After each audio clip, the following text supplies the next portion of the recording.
What's up, everyone? Doyler here, and it's time for some Tuesday morning news, updates, and spoilers. There won't be an edition of Sushi Says today as she is currently passed out, so we'll give her a break until tomorrow's video. That said, there also won't be a giveaway as there is a giveaway at 3,000 subscribers.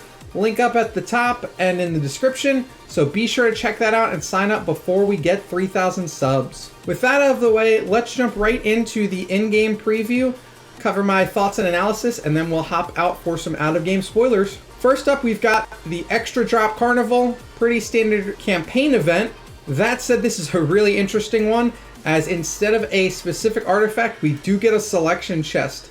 This does not include the Snow Heart, but it includes everything up to that, so this is awesome. If you've been saving up your Universal Crystals, you are going to want to drop and get the 3,600 campaign item chest. Personally, I will probably get either a Demon Bell to get number 8, maybe a Punisher if I don't get it with Relics this event to get Radiant, or just start on my second AMB. Oberon will likely be the mid-tier hero reward, maybe the low-tier hero reward. I don't know why they aren't spoiling the second or third hero yet.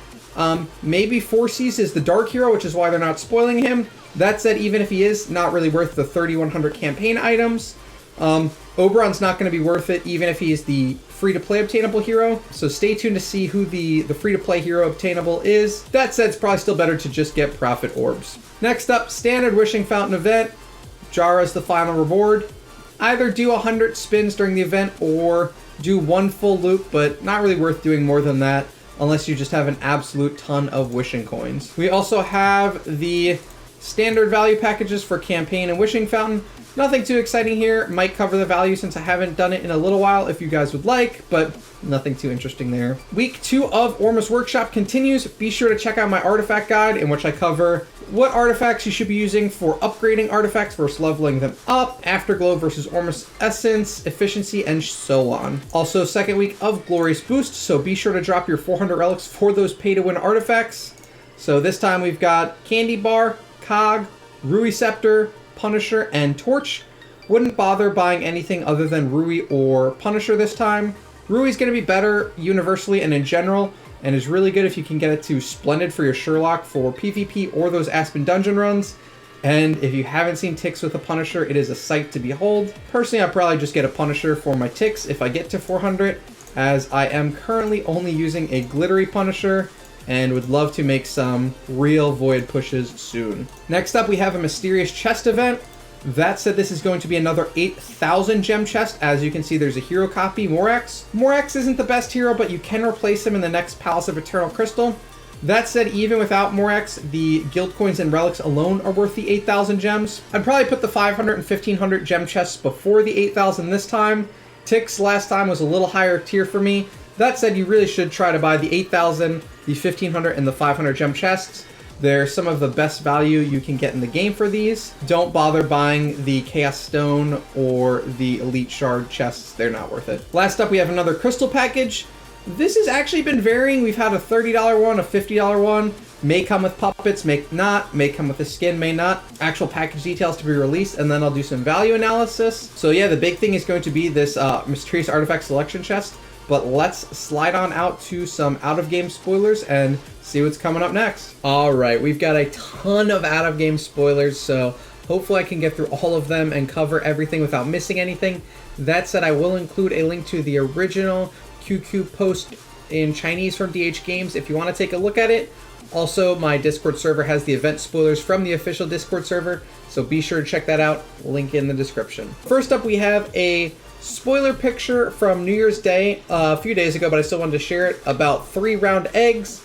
Sort of a pre-spoiler spoiler. Some pretty cool looking stuff, but I will cover what they are in a second. Next up, we had the second spoiler image from the 2nd of January that mentions the Void Ark and had what looked to be some sort of map at the top. 4 sort of maybe reward circles. There's a crystal, there's a chest, there's a rocket ship, and then another sort of void building. So on to the actual spoilers from tonight. First up, we have the Void Ark.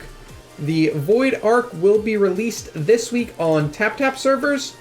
It is high-end technology products made with the power of the Void. It's used to explore deeper areas of the Void. We'll obtain various resources and there'll be various surprises. This is what the interface is going to look like. So another new sort of Void mode. Looks like even more Void resources. So for those of you that were complaining, this is a huge update that's just been slowly coming out incrementally, and honestly some pretty exciting stuff. So on the left side, these buttons are for exploration of the Void Ark. The lower right is the map of the star field, which is this.